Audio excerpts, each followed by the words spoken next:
हम 5 ग्रहों को बिना किसी दूरबीन, बिना किसी टेलीस्कोप और ऑब्जर्वेटरीज या फिर यूं कह सकते हैं बिना किसी बाइनोकुलर्स, किसी अन्य एडेड उपकरण की सहायता से भी हम 5 प्लैनेट्स को ऑब्जर्व करते हैं। ये अपना प्यारा भारत और यहाँ कहीं 2683 लैटिट्यूड लॉन्गिट्यूड पर आप इस समय खड़े हैं, क्योंकि जो आपकी आंख है वो केवल 576 मेगापिक्सल का एक कैमरा है। तो वो कैमरा नेचर ने, प्रकृति ने हर चीज को देखने के लिए बनाया ही नहीं है। और अब तो आजकल तो आपके मोबाइल में ही घड़ी आ गई है, लेकिन हमेशा से ऐसा नहीं होता था। समय देश काल परिस्थितियां चेंज होती हैं। 60 second equal to 1 minute, 60 minute equal to 1 hour, 24 hour equal to 1 day.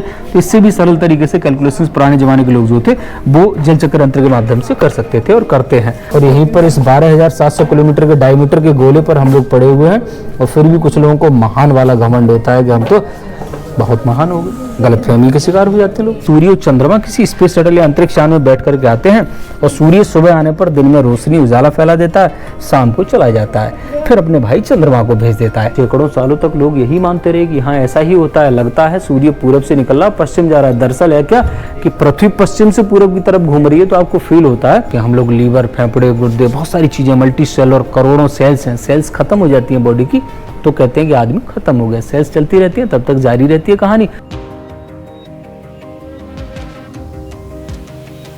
वीर बहादुर सिंह नक्षत्रशाला तारामंडल गोरखपुर में आपका स्वागत है। मैं खगोलविद अमरपाल सिंह आपका स्वागत करता हूं। पूरे नक्षत्रशाला परिवार की तरफ से आपका तहे दिल से स्वागत है। आइए हम ये चलते हैं आज आपको इस अनंत महा ब्रह्मांडीय सफर पर, यानी नक्षत्रशाला तारामंडल गोरखपुर के सफर पर। ये यहाँ पर आपको ये शांत सी दिखने वाली जगह, दरअसल यही है ब्रह्मांड के बारे में यहाँ पर विभिन्न प्रकार की जानकारियों का संग्रह। यूँ कह सकते हैं कि आप यहाँ पर जो है प्रकाश के वेग के साथ चल करके इस ब्रह्मांड की महा अनंत यात्राओं पर आप लोग जा सकते हैं। आपको ऐसा फील होगा जैसे कि आप चांद तारों को छू रहे हो या सैर कर रहे हैं, या फिर आप लोग अंतरिक्ष में चले गए हों, ब्रह्मांडीय पिंड आए और आपको छू करके चले गए। यानी यूँ कह सकते हैं कि अगर आप लोग तो हाथ उठा करके तारों को वास्तव में नहीं छू सकते, लेकिन यहाँ पर आने पर आपको ऐसा फील, ऐसा अनुभव होगा कि आपको लगेगा कि आपको तारे छू करके चले गए हैं। उसी की एक वानगी भर है यहाँ पर दिखाया है बिग बैंग थ्योरी के बारे में। ये दिखा रहे हैं कि बर्थ ऑफ द यूनिवर्स, ब्रह्मांड का जन्म की कहानी से लेकर के और अंत तक की कहानी, बहुत सारी चीज़ें यहाँ पर हैं। जैसे कि दिखा रहे हैं कि बिग बैंग से बर्थ ऑफ द यूनिवर्स होता है 10⁻⁶ सेकंड। इतने कम समय में जो है क्वार्क्स बनना शुरू होते हैं, जो छोटे छोटे पार्टिकल्स होते हैं। फिर 100 सेकंड से बीत जाता है तो न्यूक्लियाई का निर्माण हो रहा है। 3 लाख ईयर्स में एटम वगैरह बनते हैं। 1 million years, seeds of galaxies वगैरह पढ़ना शुरू। ये सब जो आपको दिखाई दे रहे हैं यही है सब कुछ, इसी से सारी चीज़ें बनती हैं। आप इसको देख सकते हैं। ये हैं विभिन्न प्रकार के गैसेस तत्व, और बहुत सारी gases, hydrogen, helium, neon, energy, mercury वगैरह वगैरह, और एनर्जी क्लाउड्स वगैरह हैं। अभी हम देखते हैं आइए सुपरनोवा को। दरअसल सुपरनोवा क्या है कि जो सूर्य है हमारा, उससे 1.44 टाइम्स बड़ा स्टार जो बनता है। और हमारा सूर्य दरअसल है क्या, वो एक हल्का, यूँ कह सकते हैं मीडियम जी क्लास, मध्यम प्रकार का एवरेज स्टार है, जो हमारे सबके घर से यानी पृथ्वी से on an average 14 crore 98 lakh kilometre, यूँ कह सकते हैं कि 15 करोड़ किलोमीटर दूर है आपके घर से आपका सूर्य। और सूर्य से बड़े तारे जो होते हैं वो फट जाते हैं, फटने के बाद में भारी तत्वों में कन्वर्ट होते हैं। यानी यूँ कह सकते हैं कि फटने के बाद में बहुत सारी चमक उत्पन्न कर देते हैं, और उसी को कहते हैं हम लोग सुपरनोवा एक्सप्लोजन, यानी सूर्य से बड़ा फटा हुआ तारा। अब ये बहुत सारे सीड्स हैं गैलेक्सीज के, इसमें से ही सारी चीज़ें बनना शुरू होती हैं। Galaxy, star, nebula, clusters, everything from small solar system bodies to big celestial bodies, सारी चीजें यहीं से बनना शुरू होती हैं। आप देख सकते हैं ये गैलेक्टिक क्लस्टर को रिप्रेजेंट किया गया है हम लोग के द्वारा।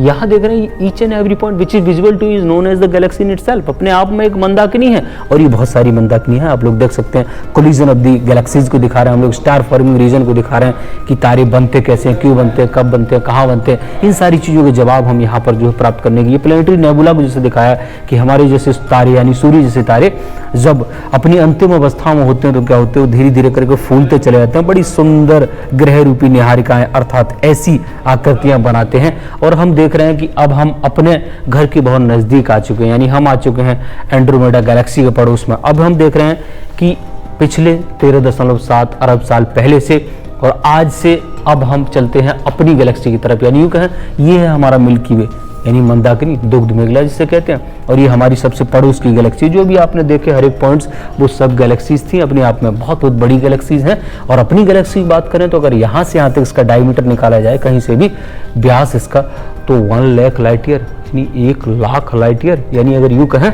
कि 3 लाख किलोमीटर प्रति सेकंड की स्पीड से भी अगर आप दौड़ें तो 1 लाख साल लग जाएंगे। और आप लोग मानव, हम लोग सब कितना जीते हैं, क्या 5 लाख साल?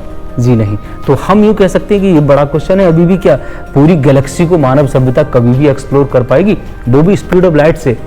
हम देख रहे हैं कि ये जो हमारा गैलेक्टिक सेंटर है, यहाँ पर सजिटेरियस ए ये ब्लैक होल है, और इससे ये जो है हमारा सोलर सिस्टम रहा। यानी यहाँ पर ये जो पॉइंट दिखाई दे रहा है, ये सन, और इस पर 8 प्लैनेट्स और छोटे से लेकर के बड़े खगोलीय पिंड जो है वो हैं। ये रात्रि के दौरान आपको उत्तर दक्षिण के आकाश में पड़ी हुई पट्टी ऐसे लगेगा जैसे कि दूध की गंगा सी बह रही है, इसीलिए इसे मिल्की वे यानी दुग्ध मेघला नाम दिया।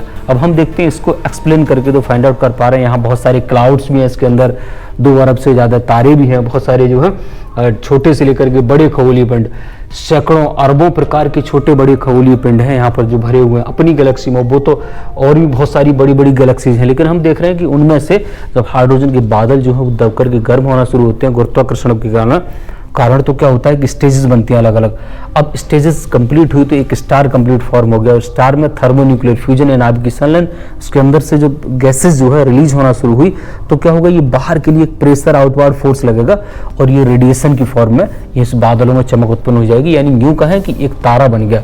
अब a star takes 4.5 billion years to be star, मतलब यूं कहें कि कम से कम हमारे जैसा तारा, एक तारा बनने में कम से कम 4.5 अरब साल का समय ये ले रहा है, इसको दिखा रहे हैं। दूसरा देख रहे हैं हमारा सोलर सिस्टम है। अब मरकरी पर तो जीवन संभव है नहीं, यहाँ पर तो इसकी बेरहम मार पड़ रही है इन रेडिएशंस की, धूप विकिरण की। तो इतना ही इधर गर्म उतना ही इधर ठंडा, चूंकि इसका एटमॉस्फेयर नहीं है।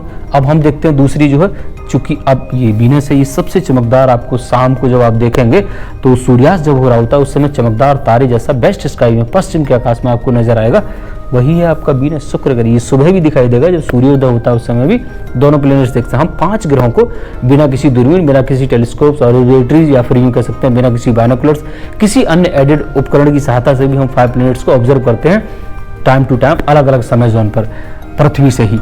आज आपको दिखाई देगा ये वीनस देख सकते हैं और इसे भी देख सकते हैं। और आजकल रात्रि के आकाश में एक चमकदार तारे जैसा बड़ा सा जो नजर आ रहा है वही है जुपिटर, बृहस्पति ग्रह। इतना बड़ा है कि इसी पृथ्वी जो है वो 1300 उसके अंदर समा जाएंगी। और ये हमारा अर्थ है, और ये इस पर जो दिखाई दे रहे हैं वो कंट्रीज हैं, 93 कंट्रीज, और ये 71% पार्ट पर के जो वाटर्स वगैरह है, ये अपना प्यारा भारत। और यहाँ कहीं 2683 लेटीट्यूड लॉन्गिट्यूड पर आप इस समय खड़े हैं, और ये 3,84,000 किलोमीटर की दूरी पर आपका जो मून है। तो ये दिखा रहा है कि ऐसे अपनी एक्सिस पर मूव कर रहा है 23.5 डिग्री इंक्लाइंड होकर के, झुके होकर के, और ये डेली दिनों रात करते करते ये पाथ है, इसके चलने का रास्ता है हर ग्रहों का, इसी को बोलते हैं ऑर्बिट।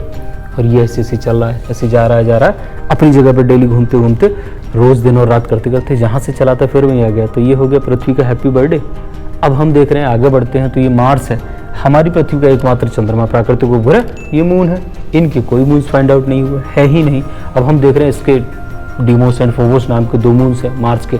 अब देख रहे हैं कि यहाँ पर ये रेडिएशन जब बढ़ता जा रहा है सूर्य का, तो यहाँ पर ही बहुत रेडिएशन, यहाँ भी। अब पृथ्वी पर ही बहुत सारा तो बॉइलिंग होना शुरू हो जाएगा, एटमॉस्फेयर जल जाएगा आफ्टर 4.5 बिलियन ईयर्स। तो हम देख रहे हैं यहाँ जीवन संभव नहीं होगा, तब कहाँ जीवन संभव होगा? तो इसके जो पोलर आइस कैप्स हैं यहाँ अगर पिघला दिया जाए तो यहाँ पृथ्वी जैसी वातावरणीय दशा उत्पन्न हो सकती है क्या? इन पर भी रिसर्च हो रहा है। और देख रहे हैं हम लोग क्या, अब मानव गगन विहारी तो बन ही चुका है। 20 जुलाई 1969 को ही अपोलो 11 करा करके जब 3 साइंटिस्ट को जो है मून पर पहुंचाया यूएसए ने, तब से हम लोग गगन बिहारी हो चुके हैं 20वीं सदी से। और अब हम देख रहे हैं कि हम मून से आगे बढ़ने की कोशिशें कर रहे हैं, मानव के कदम इस ग्रह पर बढ़ाने की कोशिशों में जद्दोजहद में लगी हुई है पूरी दुनिया। अब हम देखते हैं अगर यहाँ पर जीवन संभव हो सकता है या टेराफॉर्म कर सकते हैं, जीवन जीने लायक वातावरणीय दशाएं बना सकते हैं। बहुत सारी रिसर्च अभी इस पर और होना बाकी है, लेकिन हम कह सकते हैं ये सॉलिड सरफेस वाले ग्रह हैं, यानी पृष्ठ है जिन पर आप पैर रख के खड़े हो सकते हैं, लेकिन 1 सेकंड से जाकर कहीं भी नहीं। एटमॉस्फेरिक प्रेशर फाड़ के रख देगा, कहानी खत्म कर देगा बॉडी की। तो बिना स्पेस सूट और बिना स्पेस सूट के जो है, लेकिन यहाँ छोड़ करके इससे भी कहीं भी अभी 1 सेकंड से ज़्यादा जीवन नहीं जी सकते आप ऐसे नॉर्मली जैसे आप लोग। इनके बीच में ये 4 प्लैनेट्स हैं, और इनके बीच में जो 4 प्लैनेट्स हैं इनके बीच में एस्टेरॉयड बेल्ट है। छोटे छोटे कार के आकार के 4 व्हीलर जैसे चट्टानी बर्फ के बहुत सारे लोह तत्व मिलकर ये टुकड़े जो बने हुए, ये भी ऐसे ऐसे मूव कर रहे हैं। और इनमें से बहुत सारी बॉडी जब इधर आती हैं और बाहर से ही बहुत सारी बॉडी जब इधर आती हैं तो अर्थ एटमॉस्फेयर में वायुमंडल में टकराती है, फ्रिक्शन घर्षण लगता है तो इसी चमक उत्पन्न कर देती हैं। साधारण भाषा में कहते हैं टूटते हुए तारे, उन्हीं को कहा जाता है मीटियोर्स, उल्काएं। अब हम देखते हैं बहुत सारी चीज़ें हैं, तो हम देखते हैं जुपिटर है। अब इसके गैनीमेड, कैलिस्टो, आई, यूरोपा, ये इसके मून्स हैं जो 7 जनवरी 1610 ईस्वी को मिस्टर गैलीलियो गैलीली ने डिस्कवर किया था, जब से दूरबीन का आविष्कार हुआ 1609 में। उसके बाद में अपने मून को देखा उन्होंने, तो क्रेटर्स, गड्ढे वगैरह पाए गए इस पर। आज भी हम बहुत सारी रिसर्च करते हैं तो देखते हैं, लेकिन ये इस पर जो है पिछले 350 साल पहले से उल्टा चलता हुआ तूफान है। ये ग्रेट रेड स्पॉट है जुपिटर का, ये इतना बड़ा है कि इसमें कई पृथ्वियाँ समा जाएंगी। ये जो दिखाई दे रहा है आपको, ये सब जो है वो चलती हुई हवाएं हैं एक हिसाब की यहाँ पर। और इसके जो है बहुत सारे मून्स, फिर ये सैटर्न को देख रहे हैं, फाइंड आउट करेंगे शनि ग्रह इतना जो है, यूँ कह सकते हैं कि इतना हल्का, या फिर यूँ कहें इसकी डेंसिटी घनत्व कम है कि बड़े से समंदर में जो है भरे हुए में तैराना शुरू कर देगा। इसको रख दें तो गैसीय जायंट है, और इसके चारों तरफ 1.5 किलोमीटर मोटा बर्फ के टुकड़ों से बना हुआ चल रहा है, इसके चारों तरफ घूम रहा है। इतने बड़े टुकड़े, जितनी बड़ी 4 व्हीलर्स होती है मान लीजिए। फिर इसी प्रकार से हम देख रहे हैं कि हमारा यूरेनस हो गया, नेपच्यून, ये सारे प्लैनेट्स अपनी ऑर्बिट्स में मूव करते हुए इलिप्टिकल में दीर्घवृत्ताकार अंडाकार शेप में ऐसे मूव कर रहा है। जहाँ से चला था फिर वहीं आ गया उसका 1 ईयर। और फिर इधर बहुत सारी छोटी छोटी खगोलीय बॉडीज और भी हैं जो भी मूव कर रही हैं। और ये जो है हम चले थे पिछले 13.7 बिलियन ईयर्स, यानी 13.7 अरब साल पहले की यात्रा है। और यहाँ पर, और ये अभी बढ़ती ही जा रही है, यानी पूरा स्पेस अपने आप में, पूरा यूनिवर्स फैलता जा रहा है, फैलता बढ़ता ही जा रहा है स्पीड ऑफ लाइट से, और कहीं कहीं बहुत ज़्यादा और भी स्पीड से। और ये अभी इस समय हम हैं इस अनंत महाविस्तारित ब्रह्मांड पर। ये planets in on solar system, हमारे सोलर सिस्टम के प्लैनेट्स हैं, जैसे कि 8 प्लैनेट्स जो है 26 अगस्त 2006 को इंटरनेशनल एस्ट्रोनॉमिकल यूनियन यानी अंतर्राष्ट्रीय खगोल वैज्ञानिक संघ का जो मीटिंग हुई, उन्होंने फाइंड आउट किया कि कौन सी चीज़ प्लैनेट्स हो सकती हैं और किस चीज़ को प्लैनेट्स नहीं मानेंगे।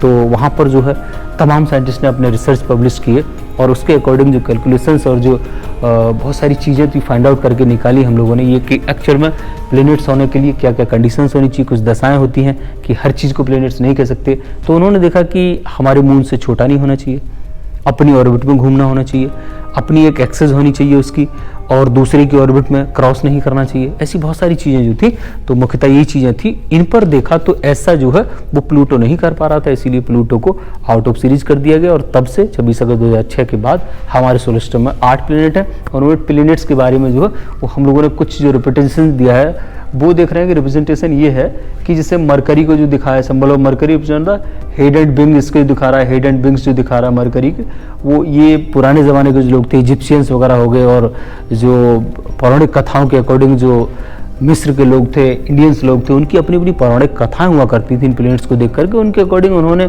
इनको नामकरण किया। जैसे हम देख रहे हैं कि मरकरी की तो उन्होंने जो व्यापार, धन और कम्युनिकेशन का जो देवता था उसके तौर पर उन्हें देखते थे, मतलब उन्होंने अपने देवी देवताओं के तौर पर देखते थे प्लैनेट्स को। लेकिन आज हम जान चुके हैं कि ये जो वास्तव में दिखने वाली चीज़ें, ये देवता नहीं, ये तो प्लैनेट्स हैं, ये तो ग्रह हैं। तो उनके जो सिम्बल्स बनाए हैं, उन सिंबल्स को आप लोग फाइंड आउट करके पहचान सकते हैं कि ये कौन सा प्लैनेट है। अगर इस प्लैनेट को ना बना करके इसके बना दिया जाए अर्थ का सिंबल, तो आप पहचान सकते हैं। मार्स को जो है रिप्रेजेंट किया गया है, जो 8 प्लैनेट्स हैं उनके अलग अलग सिंबल्स हैं, और इसीलिए लिखा है planets in on solar system, और उन्हीं को दर्शाया गया है कि 8 प्लैनेट्स जो हैं वो ये हैं। आइए हम आज आपको दिखाते हैं बहुतरंग धैर्य ब्रह्मांड, यानी multi view of the universe. यानी जो हम देखते हैं वास्तव में, जो आपकी आंखें देखती हैं, हम सब की आंखें देखती हैं, वो देखती हैं क्या वो सत्य है, या फिर उससे कुछ इतर अदर या कुछ अन्य भी है।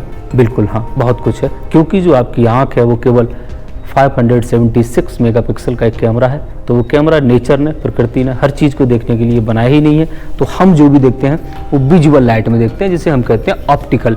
तो इसीलिए टेलीस्कोप 2 प्रकार की होती है, एक तो ऑप्टिक टेलीस्कोप, यानी जिस टेलीस्कोप पर लाइट आ रही होती है, मिरर पर पड़ने के बाद में रिफ्लेक्ट होकर के, रिफ्रैक्ट होकर के उसका यूज करते हैं, तो वो बॉडी जैसी है वैसी की वैसी दिखाता है, यानी वो ऑप्टिक में दिखाता है, प्रकाश को जैसा आ रहा है वैसा दिखाता है। लेकिन एक होता है रेडियो टेलीस्कोप। तो रेडियो टेलीस्कोप पे जो सिग्नल्स आते हैं, जैसे आपके मोबाइल के जो सिग्नल्स चल रहा है, वो रेडियो वेव्स हो गई, बहुत सारी जो इलेक्ट्रोमैग्नेटिक वेव्स हो गई, उनको आप अपनी आंखों से नहीं देख सकते।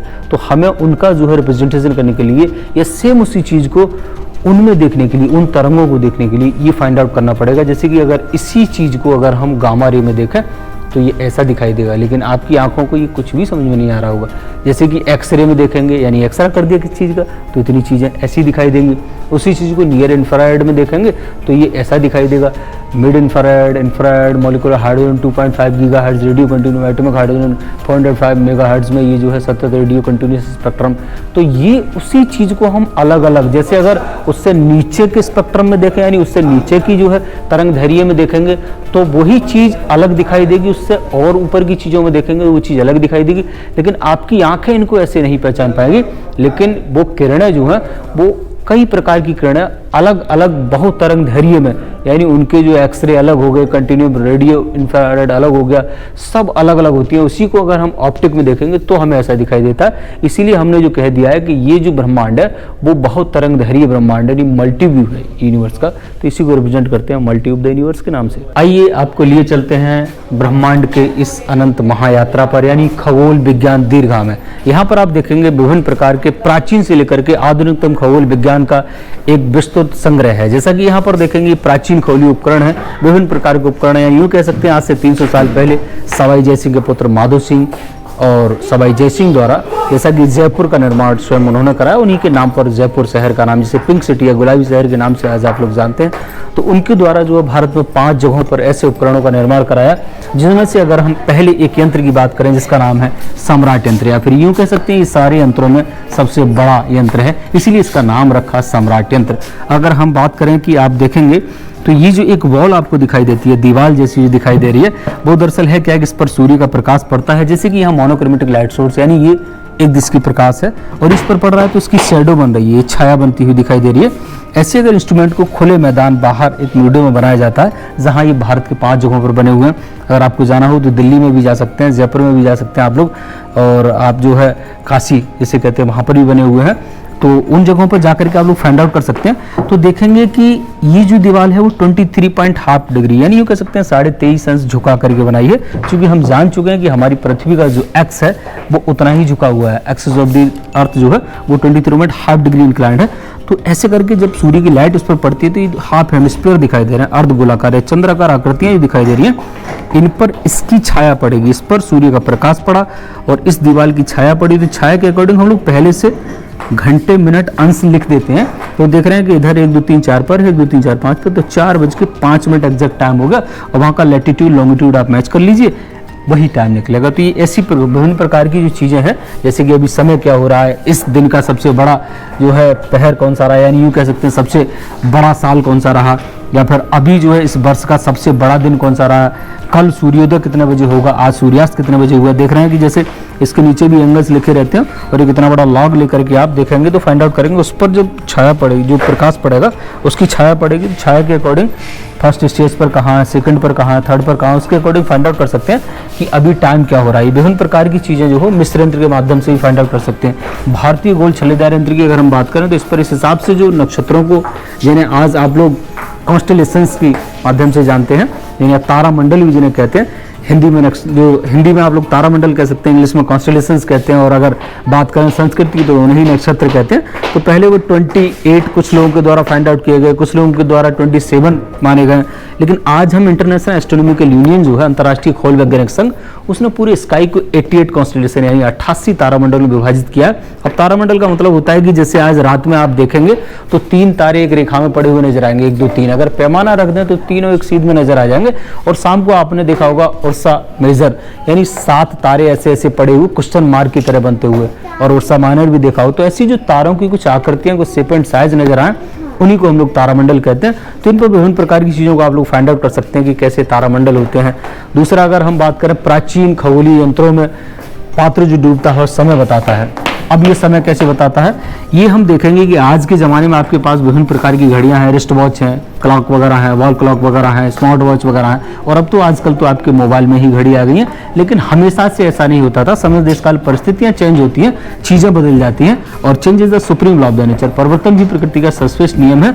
तो देख रहे हैं आज से अगर हम हजारों साल पहले की बात करें तो उनके द्वारा क्या किया गया था कि 2 पात्र बनाए जाते थे, एक बड़ा वाला पात्र, एक छोटा वाला पात्र। बड़े वाले पात्र छोटे वाले दोनों का मेजरमेंट होता था, जैसे कि कुछ यहाँ पर दिखाने की कोशिश करेंगे, जिसका वजन 10 प्लस, ऊंचाई 6 अंगुल, ऊपरी व्यास 12 अंगुल। तो ये अंगुल मतलब फिंगर से ऐसे उंगलियों से नाप करके मेजरमेंट लिया जाता था कि 4 हो गया, 4/6 हो गया, उसके अकॉर्डिंग फिर बनाया जाता था। बड़े वाले पात्रों में पानी भर दिया तो छोटे वाले पात्र की तली पर छेद कर दिया, जो बड़ा वाला है उसमें छोटा वाला रख दिया, तो drop by drop drop by drop बूंद बूंद करके बड़े में से छोटा वाला भरेगा। यानी यूँ कहें कि अगर आज की कैलकुलेशन से उन्हें हम मैच कराएं तो ये निकल के आता है कि 24 मिनट में ये बड़े वाले में से छोटा भर जाएगा। अगर 60 टाइम्स भरा तो पूरा दिन कंप्लीट हो गया, जैसे आज, और फिर उसके बाद में बजा दिया जाता था। यानी यूँ कहेंगे कि पहले अहोरा, फिर होरा, फिर HUR मानी घंटा, तो ऐसे करके जो घंटों में परिवर्तित होगी चीज़ें। इसीलिए यहाँ पर ये आपको जो दिखाई दे रहा है इसका नाम रखा है पात्र डूबता है समय बताता है। दूसरा, जल चक्र यंत्र यानी वाटर साइकिल इंस्ट्रूमेंट, यानी जल से चलने वाला यंत्र। अब देख रहे हैं कि ये है क्या, इसमें वाटर फिल्ड किया और धीरे धीरे बूंद बूंद करके इसमें पानी जाएगा और ये जो भरेगा पानी तो इसमें जर्क पैदा होगा, झटका लगेगा और ये तो घूमने के लिए स्वतंत्र है, फ्री टू मूव है। जैसे इसमें पानी गिरेगा तो ये नीचे गिरेगा और नीचे गिर करके नीचे चला जाएगा और फिर वहीं आ गया। 360 का कौड़ कंप्लीट हो गया। क्या हुआ कि एक पात्र एक बार भरा, फिर वही दोबारा ऐसे करके एक पात्र 900 बार भर रहा, तो 1 2 3 4 पात्र 36 चक्कर लगाया, वो पानी यहाँ से आ गया। यानी आज जैसे हम बांटते हैं कि 60 second equal to 1 minute, 60 minute equal to 1 hour, 24 hour equal to 1 day, तो इससे भी सरल तरीके से कैलकुलेशंस पुराने जमाने के लोग जो थे वो जल चक्र यंत्र के माध्यम से कर सकते थे और करते हैं। दूसरा हम देखेंगे राम यंत्र है। ये एक बड़ी बिल्डिंग है, इसका ये गेट है इधर जाने का अंदर कैलकुलेशंस करने के लिए। बीच में जो पोल दिखाई दे रहा है, खम्मा जिसे कह सकते हैं, और ये छिद्र दिखाई दे रहे हैं, इसीलिए है कि इधर से जब सूर्य का प्रकाश आता है कहीं से भी, अगर सूर्य इधर साइड में है तो इधर से सूर्य का प्रकाश पड़ेगा, इधर है तो इधर से पड़ेगा। तो क्या होता है, जैसे होराइजन से क्षितिज से सूर्य ऊपर उठता जाता है तो पहले यहाँ प्रकाश पड़ा, फिर वहाँ पड़ा, फिर वहाँ पड़ा, ऊपर दोपहर तक यहाँ पहुँच गया, शाम होते होते वहाँ हो गया और फिर जो है डाउन होता हुआ चला जाएगा। यानी वो यूँ कह सकते हैं कि आपको लगेगा सन राइज हुआ, धीरे धीरे करके सन सेट हो गया। अब है क्या, हम देख रहे हैं कि यहाँ से सूर्य का प्रकाश जा रहा है और इस पर पड़ रहा है पोल पर। तो जैसे कि अगर यहाँ पर मान लीजिए ये सन है और हमारे ऊपर इसकी लाइट पड़ रही है तो हमारी शैडो, स्वयं की जो शैडो है वहाँ तक बन रही है। तो हमने देखा कि ये जो है इसकी लंबाई कितनी है, इसकी लंबाई कितनी है, ये बेस कितना है और ये हाइट कितनी है। तो हम ट्रिग्नोमेट्री का यूज करेंगे, ये हाइपोटेन्यूज यानी कर्ण निकाल लेंगे कितने का एंगल बन रहा है। तो सिंपल ट्रिग्नोमेट्री करके जो है वो निकाल लेते थे कि टाइम कितना हो रहा है। तो ये सब प्राचीन खगोलीय उपकरण हो गए। अब बात करें हम, अगर हम कॉस्मिक फेस की, ब्रह्मांडी चेहरे की, तो आपने सबने वास्तव में अपना चेहरा देखा ही नहीं और देख भी नहीं सकते। जो भी आप देखते हैं वो मिरर इमेज होती है, यानी कह सकते हैं आपने वाटर वगैरह में देखा होगा या मिरर में देखा होगा, लेकिन ये तो कॉस्मिक फेस है, ब्रह्मांडी चेहरा है, ये तो हम सबको देख रहा है। यानी वो तो हम कह सकते हैं कि हम सब तो ब्रह्मांड से मिलकर के ही बने हुए हैं। और ये है आपका सन, तो इसमें हम पहचानने की कोशिश करेंगे कौन सी बॉडीज कहाँ पर है। ये फॉरहेड जो बनाई एक्चुअल सन है, वास्तविक सूर्य जो है वो जी क्लास व्हाइट यानी सफेद तारा है आपके घर से, यानी पृथ्वी से 14 करोड़ 98 लाख किलोमीटर दूरी से। ये वीनस को रिप्रेजेंट किया गया, शुक्र ग्रह। ये शाम को जब सूर्यास्त होता है उस समय पश्चिम के आकाश में चमकदार तारे जैसा सबसे पहले नजर आता है, यही है वीनस। और सुबह को भी दिखाई देता है ये। और ये है रिंग्स ऑफ सैटर्न का सैटर्न यानी शनि ग्रह।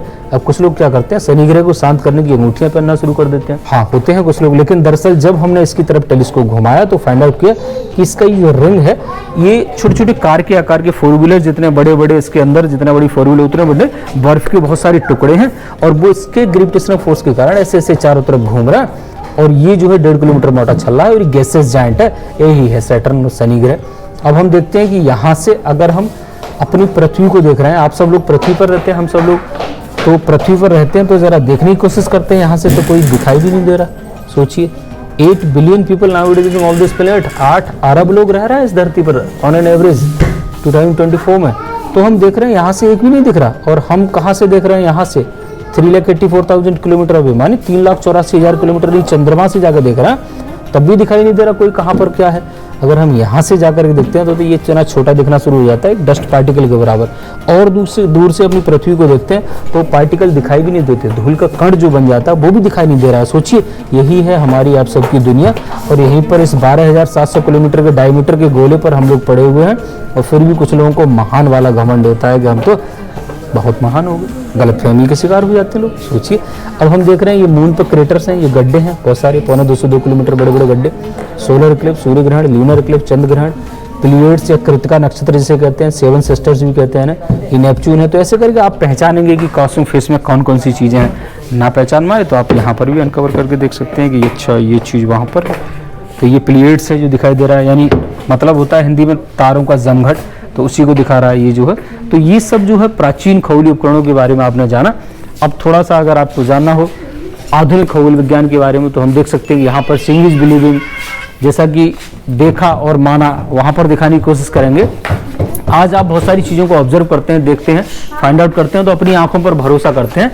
ऐसे ही आज से हजारों साल पहले, यानी यूँ कहें कि 16,500 साल पहले के जो लोग आज से, हमसे, आपसे पहले जो धरती पर रहा करते थे, उनके द्वारा कुछ ऐसी चीज़ें खोजी गई, ऐसी चीज़ें बनाई गई। जैसे कि अगर हम बात करें कि विश्व के पहले मानचित्र की, तो जो बेबीलोनियंस थे उन्होंने 6th सेंचुरी में विश्व का पहला मानचित्र बनाया। जैसे कि 5th सेंचुरी में आर्यभट्ट जो आए, उनके बाद की कहानियाँ हैं ये। और उसके बाद में जो है ये कह सकते हैं कि ये पुराने ज़माने की चीज़ें हैं। और ये 6th सेंचुरी में उन्होंने, जो बेबीलोनियंस मानते थे कि पूरी जो धरती है उसके सेंटर में बेबीलोन है, बाकी 7 कॉन्टिनेंट 7 महाद्वीप है, और ये ऐसे ऐसे देश बस रहे होते, भारत को बनाना ही भूल गए, बहुत सारी चीजें और भी वो भूल गए। अब हम देखेंगे विश्व की पहली नक्षत्रशाला लेस्काउस की गुफाओं में प्राप्त होती है 16,500 साल। ये भित्ति चित्रों या पिक्टोग्राफी के माध्यम से ये दिखा रहा है अल्टेडनी वेगा की फॉर्म, स्टार, समय, ट्रायंगल, ग्रीष्म त्रिकोण। तो जो वो बाहर देखा करते थे, गुफाओं में जब रहा करते थे, देखने के बाद में उन्हें लगता था कि ये कुछ तारों के रूप, कुछ आकार, आकृतियां, कुछ जिन्हें हम आज तारामंडल, कॉन्स्टेलेशंस या नक्षत्र कहते हैं, वो इन पर उकेर दिया करते थे, बना दिया करते थे। तो इसके सहारे हम ये फाइंड आउट कर पा रहे हैं कि ये 16,500 वर्ष पहले की बनाए गए प्रागैतिहासिक चित्र हैं, जो सबसे पुरानी नक्षत्रशाला होने का प्रमाण है। और आज आप जो खड़े हैं वो डीबीएस प्लेनेटेरियम 21वीं सेंचुरी यानी 21वीं सदी की नक्षत्रशाला है, यहाँ पर हम खड़े हैं। और इसकी बात करें तो ये जो विश्व की पहली नक्षत्रशालाओं के तौर पर मानी जाती है, जो फ्रांस की लेस्काउस की गुफाओं में बनाए गए प्रागैतिहासिक चित्र हैं। अगर हम बात करें तो दूसरी चीज़ों की, ये नेवरा डिस्क है। नेवरा डिस्क क्या है कि ये जो नेवरा डिस्क है वो बनाने वाले लोग जो थे उन्होंने मानते थे कि सूर्य और चंद्रमा किसी स्पेस शटल या अंतरिक्ष यान में बैठ करके आते हैं, और सूर्य सुबह आने पर दिन में रोशनी उजाला फैला देता है, शाम को चला जाता है, फिर अपने भाई चंद्रमा को भेज देता है। ऐसी कुछ उनकी कल्पनाएं थी, उनकी कुछ हाइपोथेसिस थी। और ये देख रहे हैं 15,000 ईसा पूर्व की कहानी है ये। उनके हिसाब से ये निकल के आता है कि आकाश जो है वो 15,500 साल पहले ही शुरू हुआ था। और हम देख रहे हैं कि ये जो है ये उन्होंने प्लीड्स को दर्शाया, 1 2 3 4 5 6 7 तारे, जैसे कि वहाँ पर दिखाया। इसी को कृतिका नक्षत्र या प्लीड्स या तारों का जमघट के तौर पर, तो जो चीज़ें देखते थे उन्होंने नेवरा फॉर्म बना दी। ये जो थे जैसे स्प्रिट मास्क 1893 के जैक्सन संग्रहालय में भी ये संरक्षित रखा हुआ है, ये सितका अलास्का के जैक्सन संग्रहालय जो वहाँ पर भी है। और ये देखते थे ये इन्यूट निवासी जो थे, जो मैंडरिन बोलते थे, उत्तरी ध्रुव के निवासी, उन्होंने फाइंड आउट किया कि ये जो है चंद्रमा उन्हें बड़ा आकर्षित करता था। उन्हें लगता था कि ये चंद्रमा जो है वो बड़ी खूबसूरती से भरा हुआ है और ये ब्रह्मांड के सेंटर में होना चाहिए। तो उन्होंने ब्रह्मांड के सेंटर में चंद्रमा को दिखाई, बोर्ड फॉर्म लगाई, लकड़ी की अवस्थाओं से प्रदर्शित किया कि ब्रह्मांड का किनारा, छोर, एज है कहीं पर, और ये form of either represent the form of stars, ऐसे ऐसे तारे निकलते हैं।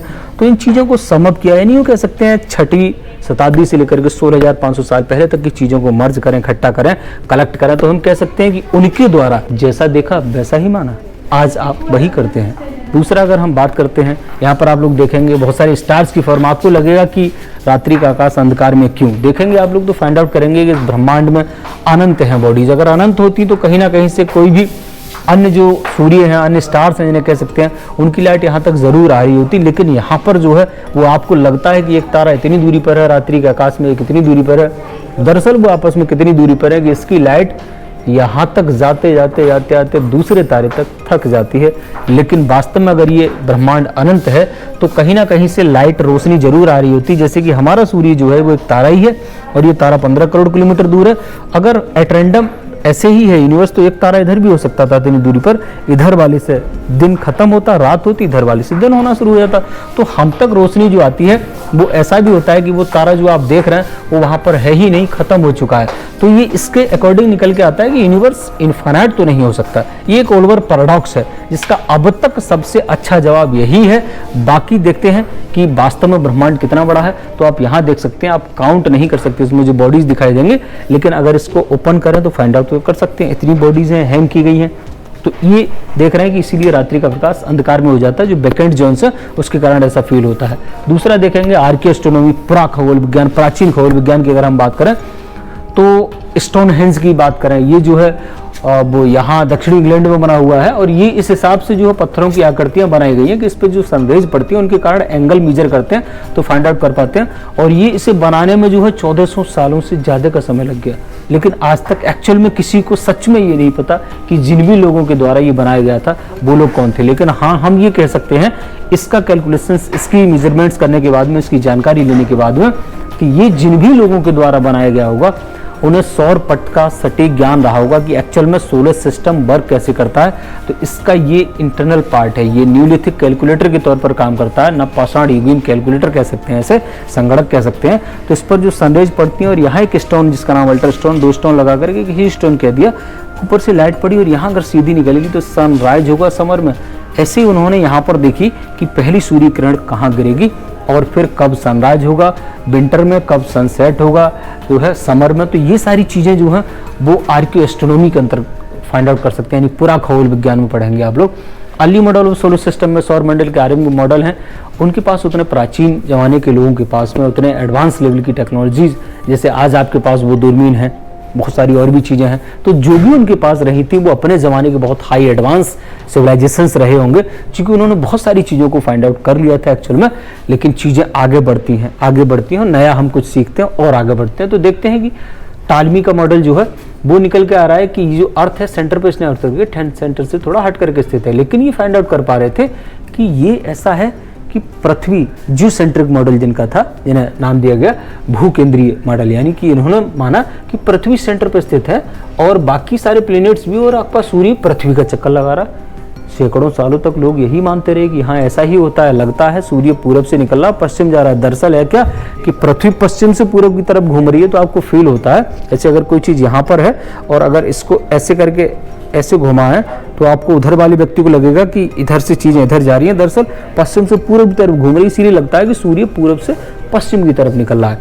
अब हम देख रहे हैं फिर कोपर्निकस के मॉडल की फाइंड आउट का बात करें तो ये जो है वो हीलियोसेंट्रिक मॉडल है। हीलियो मानी जो है वो सूर्य ही होता है लैटिन में, और तो हम देखते हैं कि फाइंड आउट कर रहे हैं कि ये उन्होंने फाइंड आउट किया कि सूर्य जो है केंद्र पर स्थित है, बाकी सारे प्लैनेट्स अपनी ऑर्बिट्स में मूव करते हैं और ये ऐसे ऐसे गोल फॉर्म में गोल सूर्य के चारों तरफ परिक्रमा लगाते हैं। सैकड़ों सालों तक लोग ये भी मानते रहे बहुत सारे दिनों तक, और भी बहुत सारे साइंटिस्ट आए, उनके अपने अपने मॉडल्स हैं, जैसे बत्सर परमेश्वर वगैरह हो गए। ये सौर प्रणाली का आधुनिक मॉडल है जो कोपर्निकस मॉडल, केपलर मॉडल है जो है, तो कोपर्निकस मॉडल हो गया, टालमी मॉडल हो गया, बत्सर परमेश्वर मॉडल, बहुत सारे मॉडल्स अलग अलग और भी बहुत सारे मॉडल हैं।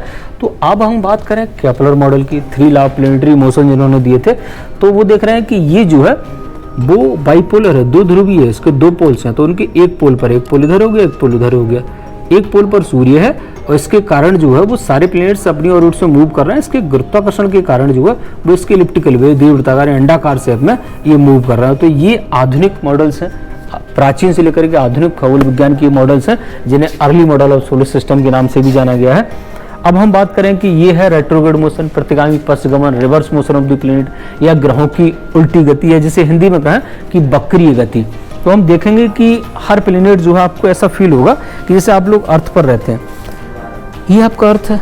अब ये अर्थ जो अपनी एक्सिस पर 23.5 इंच झुक करके घूम रहा है, वो 24 घंटे में घूम रहा है, लेकिन ये अपने सूर्य से, अपने तारे से 15 करोड़ किलोमीटर की दूरी पर होकर के, और ये ऐसे करके ही भाग रहा है, ऐसे ऐसे ऐसे भाग करके जहाँ से चला था वहीं आ गया। तो मैंने बताया हैप्पी न्यू ईयर हो गया पृथ्वी का। अब हम देख रहे हैं कि हम लोगों का हैप्पी न्यू ईयर होता है, पृथ्वी का हैप्पी बर्थडे हो जाता है। अब हम कह रहे हैं कि यहाँ पर हम लोग खड़े हैं और ये हम सबको लेकर के कम से कम 28 से 30 किलोमीटर पर सेकंड ये कैलकुलेशन से निकल के आ रही है। वो मान लीजिए 28 किलोमीटर इन सेकंड, यानी 28 किलोमीटर एक सेकंड में ये ऐसे भाग रहा है। ये है रेट्रोग्रेड मोशन या प्रतिगामी पश्चगमन या reverse motion of the planet. तो हम लोग अर्थ पर खड़े होकर के मार्स को जो हम देखेंगे तो हमें लगेगा मार्स जो है वो वेस्ट टू ईस्ट ना होकर के ईस्ट टू वेस्ट चला गया, और इसी गति को रेट्रोग्रेड मोशन या प्रतिगामी या पश्चगमन या reverse motion of the planet या ग्रहों की उल्टी गति के तौर पर यहाँ पर रिप्रेजेंट किया गया, इसी को प्रतिगामी गमन कहते हैं हम लोग। दूसरा अगर आप जानेंगे कि ये है आपका एंशिएंट एस्ट्रोनॉमिकल टेक्स्ट, प्राचीन खगोलीय ग्रंथ। अगर आप वास्तव में पुराने ज़माने के लोगों के बारे में, उनके योगदानों के बारे में, उनके कंट्रीब्यूशंस के बारे में जानना चाहते हैं कि जैसे बारहमाहेर, आर्यभट्ट, सुश्रुत, चरक, कणाद इत्यादि हमारे प्राचीन भारतीय खगोलविद जो थे वो कितने महान थे, how great they were about the ancient astronomy और रिलेटेड टू साइंस।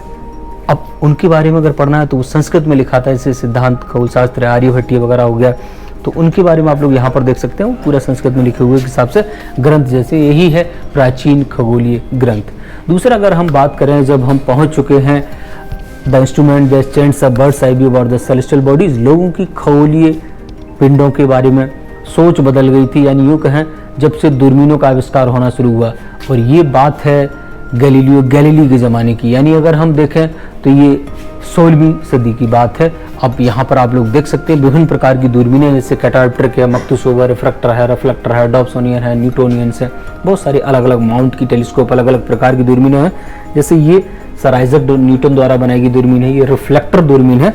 रिफ्लेक्टर का मतलब होता है ये इसका एज है, यानी ये इसका गेट कह सकते हैं, या अपर्चर या द्वारक, यहाँ से लाइट जाती है और लाइट सीधी गई और यहाँ प्राइमरी मिरर लगा होता है, एक शीशा, वहाँ उसका काम होता है लाइट कलेक्ट करना। यहाँ लाइट टकराई या 45 के एंगल पर सेकेंडरी मिरर वहाँ टकरा के यहाँ आती है, यहाँ टकरा करके आईपीएस में जाती है, तो हम वस्तुओं को ऐसे करके सेट करके देखते हैं। तो ये जो है गैलीलियो गैलीली ने इसका सेटअप किया था, जो रिफ्लेक्टर थी, ये रिफ्लेक्टर न्यूटोनियन है। विभिन्न प्रकार की दूरबीन का मतलब वही है कि जो दूर की चीज़ें हैं जिन्हें आप खोजबीन या जानकारी उनके माध्यम, जैसे मून को अगर आप देखेंगे तो आपको तो ऐसे ही लगेगा, लेकिन दूरबीन से देखेंगे तो उस पर बहुत सारे क्रेटर्स, गड्ढे वगैरह, उसकी कुछ और डिटेल्स, बहुत सारी चीज़ें क्लियर होंगे।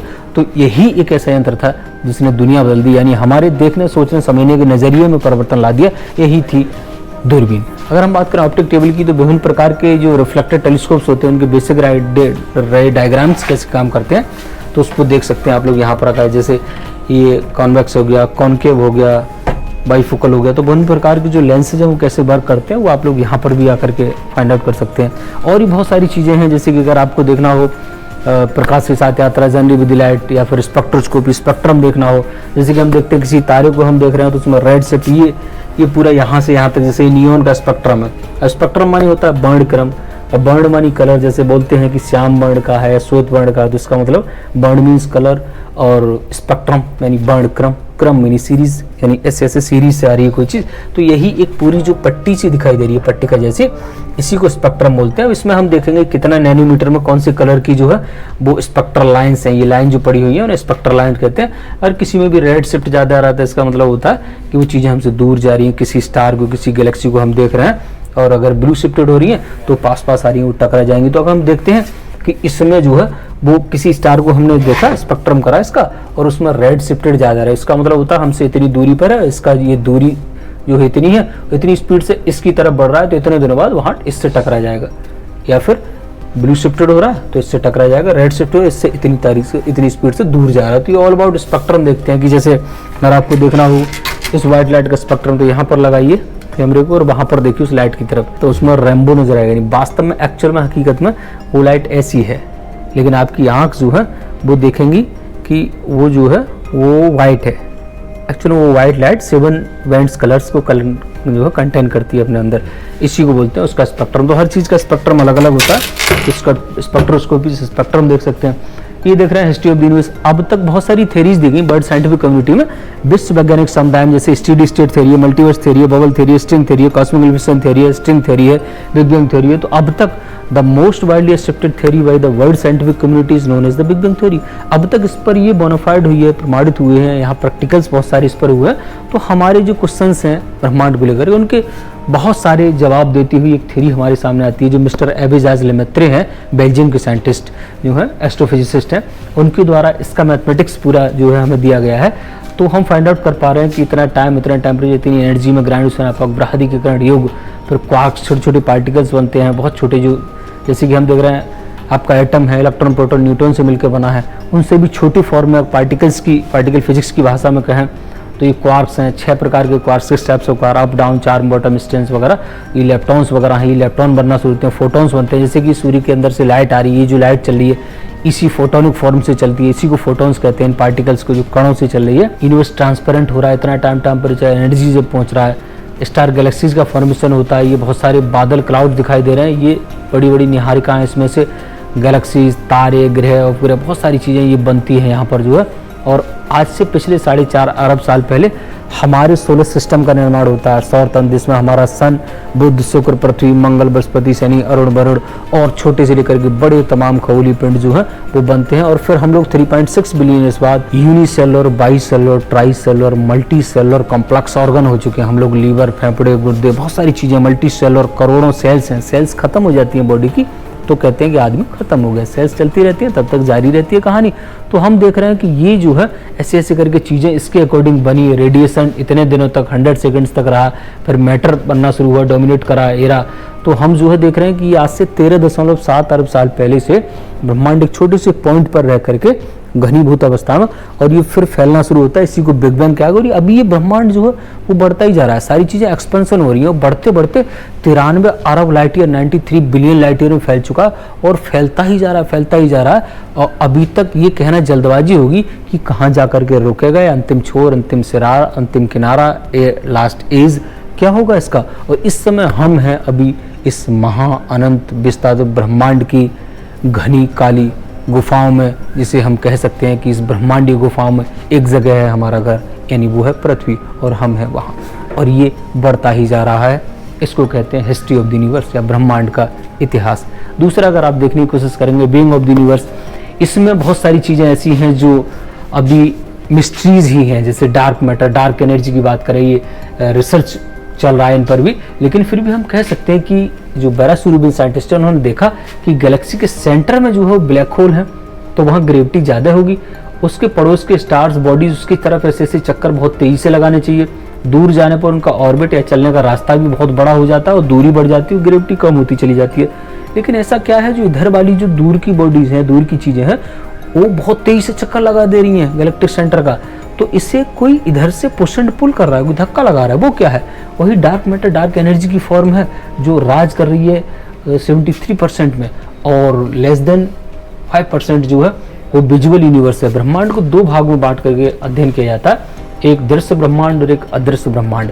और जो अदृश्य ब्रह्मांड है वो यूँ कह सकते हैं कि वो 93% से ज़्यादा है, और बाकी जो है वो फाइंड आउट हो रहा है कि वो जो है लेस देन 4% के करीब में, 4 to 5% जो है वो विजुअल यूनिवर्स है और वहाँ अंधेरा है। वही अगर हम फाइंड आउट करते हैं कि कितना डार्क मैटर, कितनी डार्क एनर्जी है, उन दोनों को फाइंड आउट करते हैं, तो हम फाइंड आउट कर सकते हैं कि बीइंग ऑफ द यूनिवर्स क्या है। और ये अपने आप में बहुत अभी तो कठिन दिलचस्प चुनौती है, जिसका वर्तमान खगोल शास्त्रियों को सामना भी करना है, और ये वो दिखा रहा है कि ब्रह्मांड का तोलन इतना महत्वपूर्ण क्यों हो। अब हम देखते हैं orbit around the solar system. दूसरे ग्रहों पर वजन जानना हो तो अगर जैसे यहाँ खड़े होंगे तो मरकरी पे, तो जिसकी जैसी ग्रेविटी वहाँ पर वैसा वजन, जैसे कि 1/3 हो जाएगा। 30 kg है तो 3 × 30 10 किलो को महसूस करेंगे। सबसे बड़ा ग्रह बृहस्पति ग्रह हो गया, सबसे छोटा ग्रह बुध ग्रह, तो सबसे कम वजन हो जाएगा, सबसे ज़्यादा डेंसिटी। यानी ये कह सकते हैं यहाँ पर 2.52 से मल्टीप्लाई कर देंगे तो 2.5 गुना वजन आपका यहाँ हो जाएगा। तो जिसकी जैसी ग्रेविटी उस बॉडी मास पर वर्क करेगी, उसके अकॉर्डिंग वेट चेंज हो जाएगा। दूसरा देखेंगे सुब्रमण्यम चंद्रशेखर आइव ऑफ स्टार्स। यहाँ बहुत सारी गैसेस, डस्ट पार्टिकल, एनर्जी जो है वहाँ से फिर हाइड्रोजन के बादल दब करके गर्म होते हैं, ये प्रोटोस्टार बनते हैं। फिर जो है थर्मोन्यूक्लियर फ्यूजन या नाभिकीय संलयन होता है इनके अंदर, तो क्या होता है, ये रेडिएशन निकलता है बाहर, कुछ चमक या धूप निकलती है, तो एक तारा बन गया। अब यहाँ से बनना शुरू हुआ था तारा, बनते बनते 4.5 अरब साल लग गए हमारे सूर्य जैसे तारों को बनने में। और तारे हैं क्या, गैसेस के बड़ी big ball of ionised gases ही है।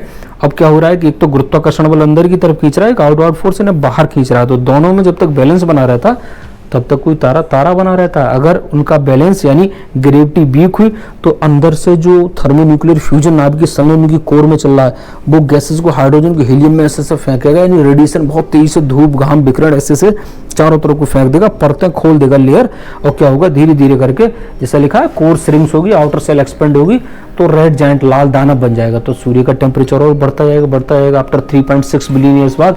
तो क्या होगा, हमारे सोलर सिस्टम में और ज़्यादा बहुत भयंकर सौर तूफान की मार झेलने को पड़ेगी। तो क्या होगा, मान लीजिए अगर आज से 3.6 अरब साल बाद जो है ये सोलर सिस्टम में बहुत ज़्यादा रेडिएशन हो जाए, रेड जायंट बन जाए ये, और फूलता जाए, फूलते फूलते क्या हो कि सूर्य के टेम्परेचर के कारण यहाँ अभी जो आ रहा है वो उसका टोटल का 2 अरबवां भाग आ रहा है, मतलब कुछ भी ना के बराबर पृथ्वी प्राप्त हो रहा है। तब तो इतनी गर्मी हाय तौबा होती है, और 2 लाख डिग्री सेल्सियस टेम्परेचर पृथ्वी पर पड़ना शुरू होगा तो क्या होगा, खत्म कहानी, भून जाएंगी चीज़ें। तो हम देख रहे हैं दूसरी जगहों पर कहाँ जीवन संभव हो सकता है, ऐसी बहुत सारी चीज़ें। तो सफ़ेद बौना बन करके ठंडे पदार्थों में विलीन हो जाएगा। तो हम देख रहे हैं सूर्य जैसे तारे 10 अरब साल में ऐसे बन करके खत्म हो गए। अब सूर्य से बड़े तारों की बात करें, बड़े का मतलब जो 1.44 टाइम्स बड़े होंगे वो फट जाएंगे। सूर्य से बड़ा वो फटा हुआ तारा जो ऐसे चमक उत्पन्न कर दे गैलेक्सी में, उसी को कहते हैं सुपरनोवा। उसके बाद में न्यूट्रॉन स्टार ऐसे ऐसे करके घूमना, 1 सेकंड में 600 चक्कर अपनी जगह पर ऐसे ऐसे लगाएगा, नॉर्थ एंड साउथ पोल बन जाएंगे। इतना भारी हो जाएगा कि 1 चम्मच भर के पदार्थ अगर इसका ले लें न्यूट्रॉन स्टार का तो 100 कुतुब मीनारों के बराबर हो जाएगा, इतना डेंस हो जाएगा। उसके बाद में क्या हुआ, जो सूर्य से बड़े तारे थे वही फटते हैं, सूर्य जैसे तारे कभी नहीं फटते। तो सूर्य से बड़े तारे जो फटे, उसके बाद में फटने के बाद में जो मटेरियल है वो 10 टाइम्स से ज़्यादा बच गया हमारे सूर्य से, तो क्या होगा, वो ब्लैक होल में कन्वर्ट हो जाएगा। और ऐसे करके उसकी डेंसिटी, घनत्व इन्फानाइट हो जाएगी, ग्रेविटी इन्फानाइट हो जाएगी। तो कोई भी चीज़ उसके पड़ोस में आई, जो बाहर का एरिया है, जिसे हम इवेंट होराइजन कहते हैं, बाहर का एरिया, वहाँ पर भी आ गई तो उसको पूरी तरह से चर कर देगा, तोड़ देगा। High charge energy particles, dust particles से एनर्जी में कन्वर्ट कर देगा। यानी यूँ कहें कि वो सारी चीज़ों को यानी खा जाएगा और फिर डकार भी नहीं लेगा। उसी का नाम है ब्लैक होल। और ये भी फिर धीरे धीरे करके स्टीफन हॉकिंग रेडिएशन की फॉर्म में एवपोरेट होता है, धीरे धीरे करके ट्रिलियंस और ट्रिलियंस ईयर में धीरे धीरे ये भी खत्म होकर के फिर वहीं विलीन हो जाता है। इसीलिए लिखा है life cycle of star. Cycle और मोटरसाइकिल, गाड़ी के पहिए ऐसे घूमते रहते हैं, यही तो साइक्लिक प्रोसेस है। जहाँ से चली चीज़ें वहीं आ गई, यही यूनिवर्स में हो रहा है तारों के साथ में, कि 10 बिलियन ईयर्स में सूर्य से तारे और 10 मिलियन ईयर्स में सूर्य से बड़े तारे बनकर खत्म हो जाते हैं। इस पर रिसर्च किया था इन्होंने। ये सब सारी चीजें mister Subrahmanyan Chandrasekhar, they won the Nobel prize for the sake of formation and finding all these things in 1983। 1983 में इन्हें इतना बड़ा पुरस्कार मिला और इसीलिए इनके नाम पर ही पूरा एग्जिबिट है, mister Subramanyam Chandrasekhar and the life of stars, और तारे का जीवन काल। शॉर्ट में ये था, बहुत सारी चीजें हैं। दूसरा आप देखेंगे, ये जो है हम लोग धरती पर खड़े होते हैं और देख रहे हैं, ऑब्जर्व वहां कर रहे हैं, लेकिन बीच में उससे बड़ा स्टार आ गया, बड़ा तारा बीच में आ गया, तो ग्रेविटी ज्यादा हो गई, यानी जो पूरा ब्रह्मांड है मान लीजिए एक तनी हुई चादर की तरह है ऐसा। तो इस पर जैसे मान लीजिए कोई एक छोटा वेट, एक उससे बड़ा वेट रख दिया, एक उससे ज्यादा रख दिया, तो सबसे ज्यादा होगा तो उसको ऐसे ज्यादा नीचे की तरफ मोड़ेगा, दबाव पैदा करेगा, यानी जिसका जितना मास है बॉडी का वो उतना ही बेंड पैदा करेगा, यानी उतनी ही उसी को ग्रेविटी कहेंगे। तो है कि ये पूरी फ्लैट है और अर्थ यहाँ से हम लोग खड़े होकर के देख पा रहे हैं, बीच में कोई स्टार आ गया तो बड़ा स्टार, तो उसके कारण ये देखिए बेंड पैदा हो गया, तो रास्ता ऐसे करके मुड़ गया, तो लाइट भी उसी रास्ते को फॉलो करके यानी मुड़ जाएगी ऐसे।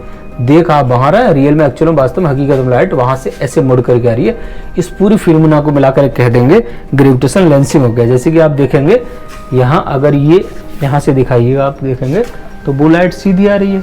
अगर ये बीच में ग्रेविटेशन लेंस आ गया तो लाइट पहले रिंग में कन्वर्ट हुई और फिर ऐसे ऐसे मूव कराने पर 1 2 3 4 5 या अन्य जगह पर भी इसकी जो है चमक नजर आएंगी, यानी लाइट मुड़ती हुई सी लगेगी आपको, यानी वो पाथ ही मुड़ गया, रास्ता ही मुड़ गया जहाँ से लाइट आ रही थी ग्रेविटी के कारण।